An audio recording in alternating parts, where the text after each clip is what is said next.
ಕೈವಾರ ತಾತಯ್ಯನವರು ಪವಾಡ ಪುರುಷರು ಹಾಗೂ ಕಾಲಜ್ಞಾನಿಗಳು. ಇಂದಿನ ಯುವಜನತೆ ತಾತಯ್ಯನವರ ತತ್ವ ಸಿದ್ಧಾಂತ ಆದರ್ಶ ಗುಣಗಳನ್ನು ಮೈಗೂಡಿಸಿಕೊಳ್ಳಬೇಕು ಹಾಗೂ ಪೋಷಕರು ತಮ್ಮ ಮಕ್ಕಳಿಗೆ ಆಸ್ತಿ ಅಂತಸ್ತುಗಳನ್ನು ಸಂಪಾದನೆ ಮಾಡಿಕೊಡುವ ಬದಲು ಅವರಿಗೆ ಉತ್ತಮ ಗುಣಮಟ್ಟದ ಶಿಕ್ಷಣ ಕೊಡಿಸಿದರೆ ನಿಮಗೆ ಅದೇ ದೊಡ್ಡ ಆಸ್ತಿ ಎಂದು ತಹಸೀಲ್ದಾರ್ ಸುದರ್ಶನ್ ಯಾದವ್ ಅವರು ತಿಳಿಸಿದರು.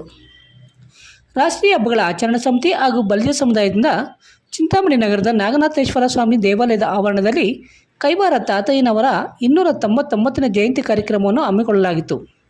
ಈ ಕಾರ್ಯಕ್ರಮದಲ್ಲಿ ತಹಸೀಲ್ದಾರ್ ಸುದರ್ಶನ್ ಯಾದವ್ ಅವರು ಪಾಲ್ಗೊಂಡು ಕೈವಾರ ತಾತಯ್ಯನವರ ಭಾವಚಿತ್ರಕ್ಕೆ ವಿಶೇಷ ಪೂಜೆಗಳನ್ನು ಸಲ್ಲಿಸಿ ಕಾರ್ಯಕ್ರಮವನ್ನು ಉದ್ದೇಶಿಸಿ ಮಾತನಾಡಿದ ಅವರು, ಕೈವಾರ ತಾತಯ್ಯನವರು ಕಾಲಜ್ಞಾನಿಗಳು ಹಾಗೂ ಪವಾಡ ಪುರುಷರಾಗಿದ್ದು ತಮ್ಮ ತತ್ವಪದಗಳ ಮೂಲಕ ಸಮಾಜದಲ್ಲಿ ಬದಲಾವಣೆ ತರಲು ಮುಂದಾಗಿದ್ದವರು. ಕೈವಾರ ತಾತಯ್ಯನವರ ತತ್ವ ಸಿದ್ಧಾಂತ ಆದರ್ಶನ ಗುಣಗಳು ಇಂದಿನ ಯುವಜನತೆ ತಮ್ಮ ಜೀವನದಲ್ಲಿ ಮೈಗೂಡಿಸಿಕೊಂಡು ಕೈವಾರ ತಾತಯ್ಯನವರ ಹಾದಿಯಲ್ಲೇ ನಡೆಯಬೇಕು. ಮಕ್ಕಳ ಪೋಷಕರು ಕೂಡ ತಮ್ಮ ಮಕ್ಕಳಿಗೆ ಆಸ್ತಿ ಅಂತಸ್ತುಗಳನ್ನು ಸಂಪಾದನೆ ಮಾಡುವ ಬದಲು ಅವರಿಗೆ ಉತ್ತಮ ಗುಣಮಟ್ಟದ ಶಿಕ್ಷಣ ಕೊಟ್ಟು ಸಮಾಜದಲ್ಲಿ ಉತ್ತಮ ಪ್ರಜೆಗಳಾಗಿ ಬಾಳುವಂತೆ ಮಾಡಬೇಕೆಂದು ಮನವಿ ಮಾಡಿದರು. ಇನ್ನು ಇದೇ ಸಂದರ್ಭದಲ್ಲಿ ಬಲ್ಜೆ ಸಮುದಾಯದಲ್ಲಿ SSLC ಹಾಗೂ PUCಯಲ್ಲಿ ಹೆಚ್ಚಿನ ಅಂಕಗಳನ್ನು ಪಡೆದ ವಿದ್ಯಾರ್ಥಿಗಳನ್ನು ಆತ್ಮೀಯವಾಗಿ ಸನ್ಮಾನಿಸಿ ಅಭಿನಂದಿಸಲಾಯಿತು.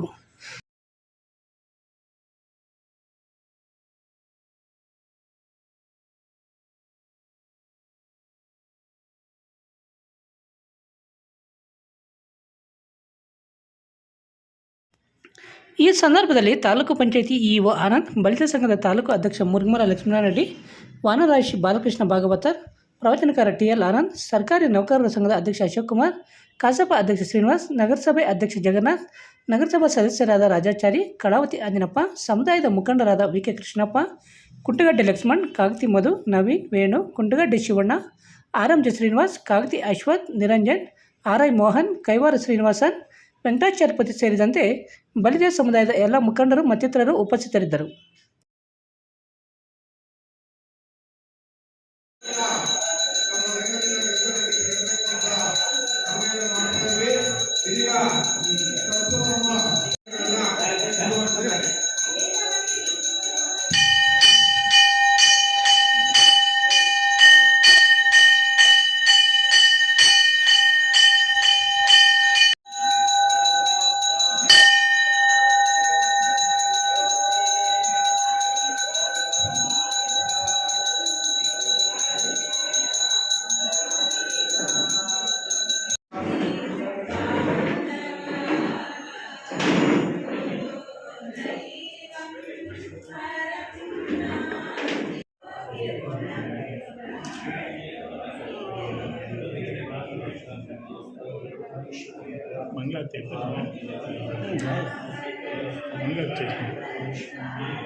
నేను ఎత్తుకొచ్చిస్తాను.